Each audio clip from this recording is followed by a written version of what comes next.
Episode 1 की शुरुआत में हम जियोन को देखते हैं जो हॉस्पिटल में थी और वो बहुत ही ज़्यादा बीमार होती है।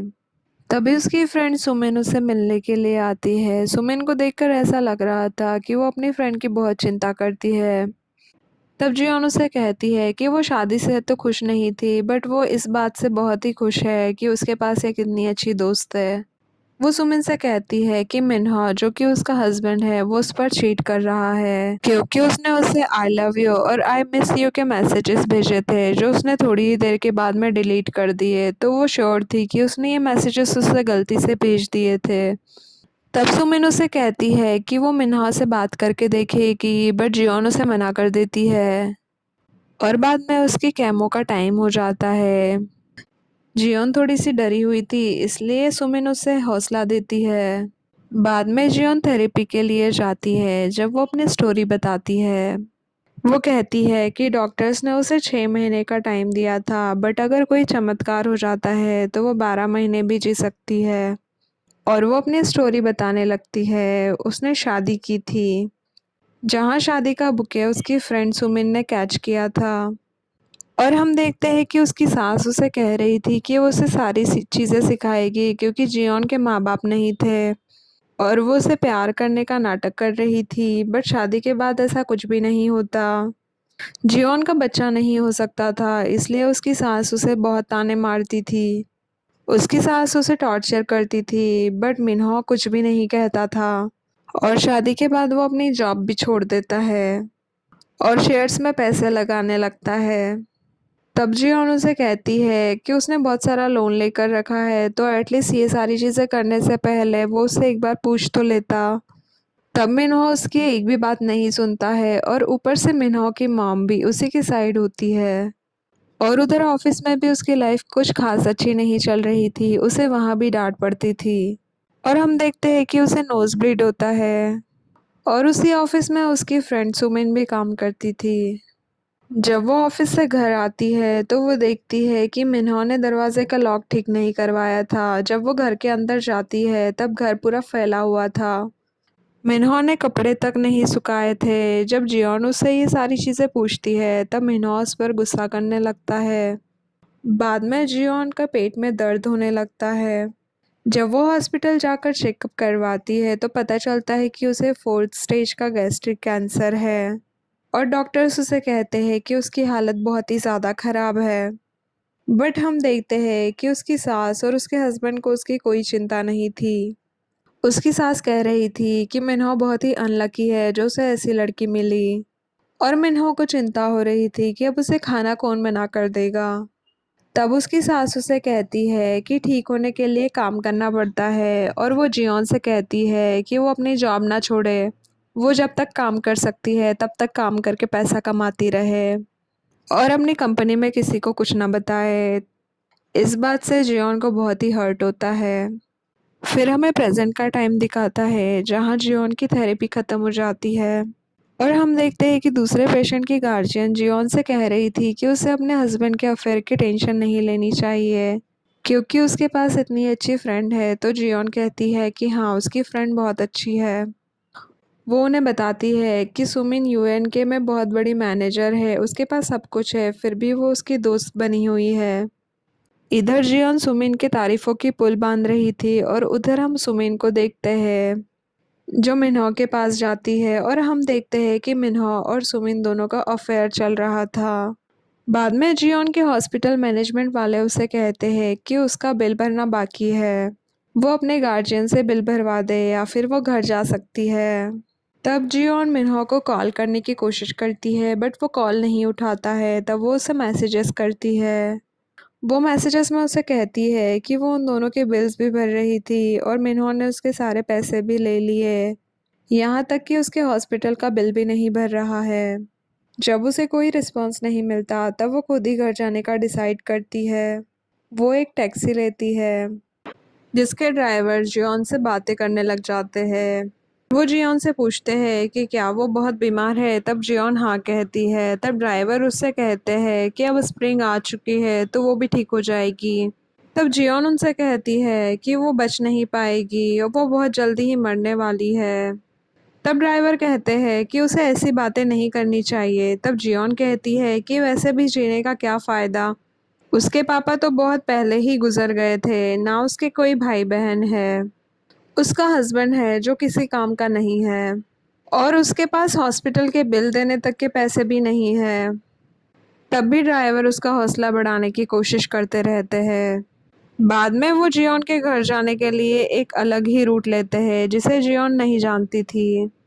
तब ड्राइवर उसे कहते हैं कि ज़िंदगी में कभी-कभी अलग रास्ते भी चुनने चाहिए जो अच्छे हो सकते हैं। और हम देखते हैं कि वो जिस रास्ते से जा रहे थे वो बहुत ही सुंदर था। वहाँ का नज़ारा देखकर जियोन भी थोड़ी शांत हो जाती है। जब वो घर पहुंचकर ड्राइवर को किराया देती है तो ड्राइवर उसके पैसे उसे वापस कर देते हैं। वो उसे कहते हैं कि अपने पापा से पैसे लिए हो वैसे समझकर वो उनके पैसे रख ले और वो उसे बेस्ट विशेस भी देते हैं। वो अपने घर तक जाने के लिए सीढ़ियाँ लेती है बट वो बहुत ही ज़्यादा थक जाती है। वो जैसे तैसे घर तक पहुंच जाती है और उसे पता था कि मिन्हो ने लॉक ठीक नहीं करवाया होगा, इसलिए वो सीधे अंदर चली जाती है। बट वहाँ वो रेड शूज़ देखती है जो सुमिन के थे और वो थोड़ा बेडरूम की तरफ जाती है तो उसे उन दोनों की बातें करने की आवाज़ सुनाई देती है। सुमिन अभी भी उसके ही बेड में थी, उसके हस्बैंड के साथ। सुमिन मिन्हो से पूछ रही थी कि उसे इंश्योरेंस लेने का आइडिया कैसे आया। तब मिन्हो उसे कहता है कि जियोन के पापा भी कैंसर से मरे थे। जब उसने जियोन को पतला होते हुए देखा तो वो समझ गया कि जियोन बीमार होने वाली है और उसने जियोन का इंश्योरेंस निकलवा लिया और उसने उसी में से कुछ पैसों से सुमिन को एक बैग भी गिफ्ट किया था। वो ये भी कहता है कि जियोन तो मर ही नहीं रही है। तब सुमिन कहती है कि वो उसे फ्रेश एयर के लिए बाहर लेकर जाएगी और वहीं कहीं पर उसे धक्का देकर मार देगी। और ये सारी बातें सुनकर जियोन का तो दिल ही टूट जाता है। वो वहाँ की बिखरी हुई चीज़ों में एक पिक्चर देखती है जो उसकी और उसके पापा की थी। उस फोटो को देखकर जियोन को बहुत गुस्सा आता है और खुद पर तरस भी आता है। तब वो बेडरूम में जाकर दोनों को कन्फ्रंट करती है। वो उन पर चीज़ें फेंकने लगती है और मिन्हो से कहती है कि वो उसको फ्रॉड के लिए रिपोर्ट करेगी क्योंकि उसने झूठ बोलकर इंश्योरेंस के पैसे लिए थे। और हम देखते हैं कि मिन्हो को सुमिन की ज़्यादा फिक्र हो रही थी। वो तो जियोन को हिट भी करने वाला था बट खुद को रोक लेता है और उसे कहता है कि वो इतना बखेड़ा क्यों कर रही है, वैसे भी उसमें कुछ भी करने की ताकत नहीं है। तब जियोन उन पर फिर से चीज़ें फेंकने लगती है। तब सुमिन मिन्हो को शांत करती है और जियोन के पास आकर उसे सॉरी कहती है कि अब वो तो मरने ही वाली है तो फिर ऐसे तमाशा करने का क्या फ़ायदा, और जो जी रहा है उन्हें तो जीना ही पड़ेगा, इसलिए उसे ज़्यादा सेल्फिश नहीं बनना चाहिए। और ये सारी बातें सुनकर जियोन को और भी गुस्सा आता है। वो सुमिन को मारने लगती है और मिन्हो उसे छुड़ाने के लिए आता है बट मिन्हो जियोन को धक्का दे देता है जिससे वो पीछे कांच की टेबल पर गिर जाती है और उसे बहुत चोट लग जाती है और वो वहीं मरने लगती है। और वो मिन्हो और सुमिन को बातें करते हुए सुनती है। वो लोग प्लान कर रहे थे कि अब इसकी मौत को कैसे रफा दफा किया जाए। वो कह रहे थे कि पूछताछ में वो ये बता देंगे कि जियोन को चक्कर आ गया था और इसलिए वो गिर गई। मिन्हो नहीं चाहता था कि जो इंश्योरेंस के पैसे उसे मिलने वाले हैं वो उसके हाथ से निकल जाए। बट हम देखते हैं कि जियोन मरने के बाद में टाइम में वापस चली गई थी। वो 2013 में पहुंच जाती है। वो ऑफिस में थी और मिन्हो से आवाज़ें लगा रहा था। तब उसे होश आता है और वो जैसे ही मिन्हो को देखती है उसे उस पर बहुत गुस्सा आता है। वो उस पर फिर से चीज़ें फेंकने लगती है और उसे इधर उधर दौड़ाती है। सारे ऑफिस वाले ये तमाशा देख रहे थे। तब उनके जनरल मैनेजर जियूक उसे रोकने की कोशिश करते हैं बट उसे तो यकीन ही नहीं हो रहा था कि वो जिंदा थी। और वो खुद को चेक करने लगती है और वो देखती है कि उसके हाथ पर जो पहले जले का निशान था वो अब नहीं था। और इसी हड़बड़ी में जब वो गिरती है तब गर्म पानी की केटल भी उस पर गिरने लगती है बट जियोक सही टाइम पर आकर उसे बचा लेता है। तभी तमाशा देख रही भीड़ में उसकी फ्रेंड सुमिन भी आ जाती है जिसे देखकर जियोन वहाँ से भागने लगती है। वो ऑफिस से बाहर चली जाती है और वो इधर उधर हड़बड़ी में दौड़ने की वजह से फिर से गिरने वाली थी बट जियोक उसे एक बार फिर से बचा लेता है। तब वो खुद को शांत करने की कोशिश करती है और अपने आसपास की चीज़ों को ध्यान से देखती है, तब उसे पता चलता है कि ये 2013 है, फिर भी उसे यकीन नहीं हो रहा था। बाद में जियूक उसे उसके घर ड्रॉप करते हैं और वो उसे कुछ पैसे भी देता है क्योंकि जियोन ऑफिस में ही अपना मोबाइल और पर्स छोड़कर आई थी। तब वो घर के अंदर जाती है और जल्दी से फ्रिज में जाकर सारी चीज़ें देखने लगती है और उन पर लिखी हुई डेट्स को चेक करती है और सभी पर 2013 की तारीखें थी। तभी उसकी डोरबेल बजती है और जियोक उसके लिए कुछ ग्रोसरीज छोड़कर जाता है। बाद में वो रिलैक्स होकर चीज़ों को फिर से सोचने लगती है। उसे समझ में आ जाता है कि वो 2013 में पहुंच गई है क्योंकि जियोक, जो कि अभी उनका जनरल मैनेजर था, वो 2023 में उनका सीईओ और फिर उनका चेयरमैन बन गया था। बाद में जब वो जियोक के दिए हुए पैसों को टेबल पर रखती है तो उसमें उसे 1000 वॉन की एक नोट दिखाई देती है और जब वो उसे ध्यान से देखती है तो उस पर एक हार्ट बना हुआ था और उस हार्ट को देखकर उसे याद आ जाता है कि ये तो उसके डैड ड्रॉ किया करते थे। उसके डैड उसे जब भी पैसे देते थे तो वो पैसों के ऊपर हार्ट ड्रॉ किया करते थे और फिर उसे याद आता है कि उसके पास जो नोट था वो टैक्सी ड्राइवर ने उसे दिया था। तब वो समझ जाती है कि उसके पापा ही उससे मिलने के लिए आए थे और वो इमोशनल हो जाती है। शाम को उसके घर मिन्हो आता है, वो उसे डिनर के लिए बाहर ले जाता है। तभी उसे सुमिन के मैसेजेस भी आते हैं कि वो कहाँ है और कैसी है। मिन्हो भी उससे पूछता है कि क्या वो ठीक है और वो उसे कहता है कि वो समझता है कि सारी औरतें इस फेज से गुजरती है, बट उसे इस तरह से काम पर सब लोगों के सामने ये चीज़ें शो नहीं करना चाहिए कि वो प्रेग्नेंट है। तब उसे याद आता है कि पास्ट में उसने मिन्हो से कहा था कि वो प्रेग्नेंट है, बट वो प्रेग्नेंट नहीं होती है, वो सब कुछ स्ट्रेस की वजह से उसे कुछ प्रॉब्लम्स हो रही थी। और हम देखते हैं कि मिन्हो से पूछ रहा था कि क्या वो श्योर है कि ये बच्चा उसी का है, बट बाद में वो टॉपिक चेंज करने की कोशिश करता है। वो जियोन से कहता है कि उसे इतनी जल्दी बच्चा नहीं करना चाहिए, नहीं तो वो भी सिर्फ एक मामूली हाउसवाइफ बनकर रह जाएगी और उसका काम भी छूट जाएगा। और वो वैसे भी बच्चा नहीं चाहता था, वो चाहता था कि जियोन एबॉर्शन करवा ले। वो उसे ये भी कहता है कि वो एबॉर्शन की आधी फीस भी देगा, बट जियोन मिन्हो को बहुत अच्छे तरीके से जानती थी, तो इसलिए वो इस बार उसका अब्यूज़ सहन नहीं करने वाली थी। वो उसे कह देती है कि वो प्रेग्नेंट नहीं है। पहले तो मिन्हो हंसता है, बट बाद में उसके एक्सप्रेशंस चेंज हो जाते हैं। वो उसे कहता है कि जो वो प्रेग्नेंट नहीं है तो फिर वो इतनी सेंसिटिव क्यों है। बट जियोन तो उससे पीछा छुड़ाना चाहती थी, तो वो उसे कह देती है कि उसे उसके साथ ब्रेकअप करना है और वहाँ से उठकर जाने लगती है। पर मिन्हो उसके पीछे पीछे जाता है और उस पर हाथ उठाने लगता है। वो उसे कहता है कि ऐसे कैसे ब्रेकअप कर सकती है वो। तब वो हेल्प के लिए आवाज़ें लगाती है और बाद में पुलिस स्टेशन भी जाती है, बट पुलिस वाले इसको लवर्स क्वारल कह के टाल देते हैं। वो कहते हैं कि लवर्स के ऐसे बहुत सारे केसेस आते रहते हैं और उन्हें दो लोगों के प्यार के बीच में पड़कर अपना टाइम वेस्ट नहीं करना है। और मिन्हो भी हंस हंस कर उन्हें कहता है कि हाँ, उसका मूड थोड़ा सा ख़राब है। अब पुलिस वाले भी कोई हेल्प नहीं करते हैं जीवोन की। बाद में वो घर जाकर सोचने लगती है कि क्या वो सब कुछ छोड़कर भाग जाए, बट जब वो अपना बैलेंस चेक करती है तो उसके पास बहुत ही कम पैसे बचे हुए थे क्योंकि मिन्हो के पास उसके मनी का कंट्रोल था। उसके कार्ड्स, उसके कैश लोन, सब कुछ मिन्हो ही यूज़ कर रहा था। वो यही सारी चीज़ें सोच रही थी कि तभी उसे मिन्हो के मैसेजेस आने लगते हैं। वो उसे कह रहा था कि वो सॉरी फील कर रहा है। वो उसे कहता है कि उसे मनाने के लिए उसे एक डिज़ाइनर बैग ला के देगा। वो उसे बताता है कि उसने रोई जेंटल नाम की कंपनी में इन्वेस्ट किया है और वो जब प्रॉफिट बना लेगा तो उससे शादी भी करेगा। जब वो रोई जेंटल का नाम सुनती है तो उसे याद आता है कि मिन्हो ने जब रोई जेंटल में इन्वेस्ट किया था तब उसे बहुत प्रॉफिट हुआ था। तब वो भी सोचती है कि उसे भी रोई जेंटल में पैसे लगाने चाहिए ताकि वो थोड़ा पैसा बनाकर मिन्हो से पीछा छुड़ा सके। बाद में वो अपना हेल्थ चेकअप करवाती है क्योंकि उसे पता है कि फ्यूचर में उसे कैंसर होने वाला है, बट अभी उसके साथ सब कुछ सही है।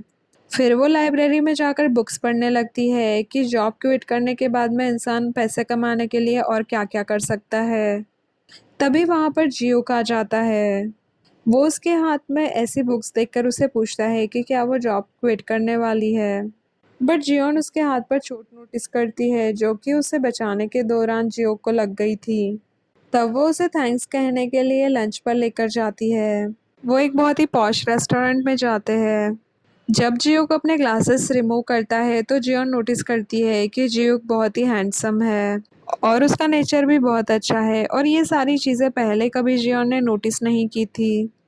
वो उससे फिर से वही क्वेश्चन करता है कि क्या वो जॉब सच में छोड़ने वाली है, क्योंकि जियोन उसी साल में शादी करने वाली थी, इसलिए वो शादी की प्रिपरेशंस भी कर रही थी।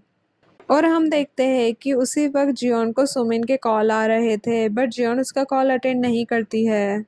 और हम सुमिन को देखते हैं जिसे जियोन की फिक्र हो रही थी, और उसे देखकर ऐसा लगता है कि वो जियोन की बहुत अच्छी दोस्त है। जब वो खाना खाकर जाने लगते हैं तब जियोक जियोन से कहता है कि वो अपना काम बहुत अच्छे से करती है और बहुत ही टैलेंटेड है, इसलिए उसे जॉब छोड़ने से पहले सोचना चाहिए। शाम को जियोन अपना काम कर रही होती है, तब उसे जियो की बातें याद आती है। वो सोचती है कि हाँ, वो सच में अपने काम में बहुत अच्छी है, बट मिन्हो की वजह से उसने कभी अपने काम पर ठीक से ध्यान ही नहीं दिया था, और ना ही उसे अपना टैलेंट दिखाने का कभी मौका मिला।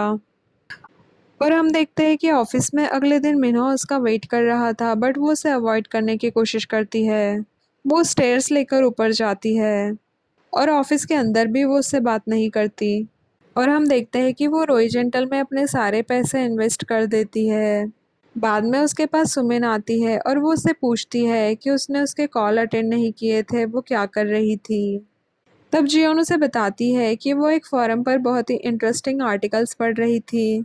वो उसे बताती है कि वो शादी के बारे में पढ़ रही थी, जहाँ एक कैंसर से मरने वाली लड़की का हस्बैंड और उसी की बेस्ट फ्रेंड का आपस में अफेयर होता है।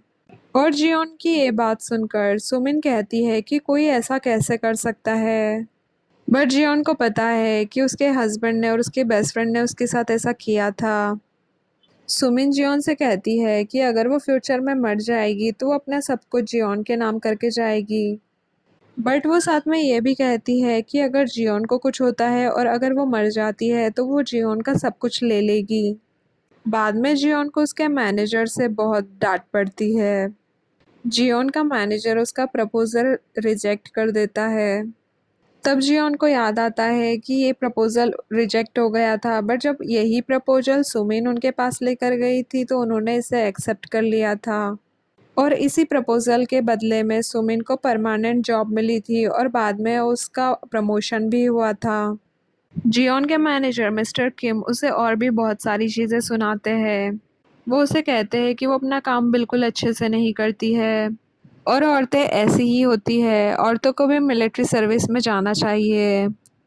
तब जियोन को याद आता है कि वहाँ पर एक और एम्प्लॉय है, मिस यांग, जो कि अपने काम में बहुत अच्छी है, बट मैनेजर उसके साथ भी ऐसे ही बिहेव करता है।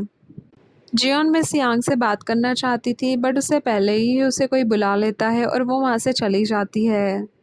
वो अपने लिए कॉफ़ी बना रही थी और वो अपने मग को टेबल के किनारे पर रख देती है, जो गिरने ही वाला होता है। और फिर उसे याद आता है कि ये उसके साथ पहले हो चुका है। वो उस गिरते हुए मग को बचाने की कोशिश में खुद भी गिर जाती है, बट इस बार वो सोचती है कि वो खुद को गिरने से बचाएगी। वो मग को भी गिरने से बचा लेती है और खुद को भी, और इस बात से वो बहुत ही खुश है क्योंकि उसने वो चीज़ें बदल दी थी जो पहले उसके साथ हो चुकी थी, बट इस बार सही तरीके से हुई थी। और हम देखते हैं कि वो मिन्हो को अवॉइड करने की कोशिश कर रही है, और इसी चक्कर में वो एक जगह टकराने वाली थी, बट जियोक आकर उसे फिर से बचा लेता है।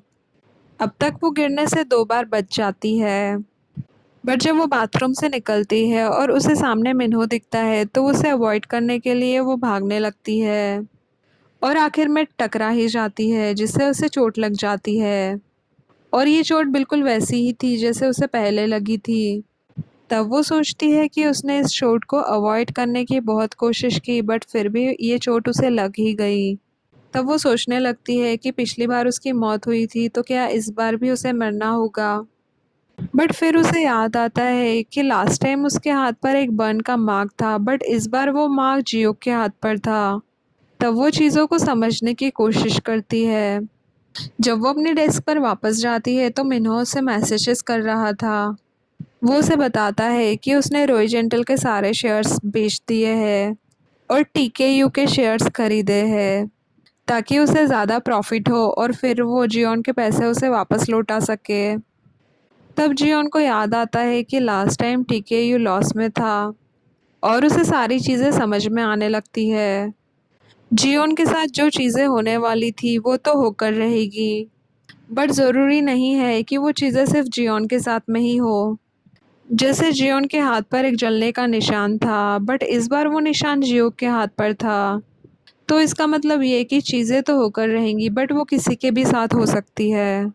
लास्ट टाइम इन्होंने रोई जेंटल के शेयर्स बेचे थे और उसे बहुत प्रॉफिट भी हुआ था, बट इस बार तो वो शेयर्स उसने प्राइस बढ़ने से पहले ही बेच दिए थे।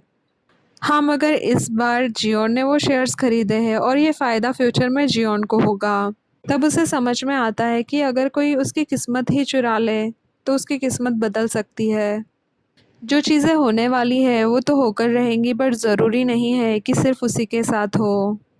वो सुमिन से कहती है कि उसका कचरा फेंक दे, और कचरे से उसका मतलब था उसका पति मिन्हो। वो चाहती थी कि सुमिन मिन्हो से शादी कर ले, क्योंकि मिन्हो से उसका पीछा तभी छूटेगा जब उसके लाइफ में कोई और लड़की आएगी। और सुमिन से अच्छा और कौन हो सकता है जिसने जियोन का सब कुछ लूट लिया था। और इसी के साथ ही एपिसोड यही ख़त्म हो जाता है। Thank you for watching. If you liked what you saw, make sure to subscribe for more content.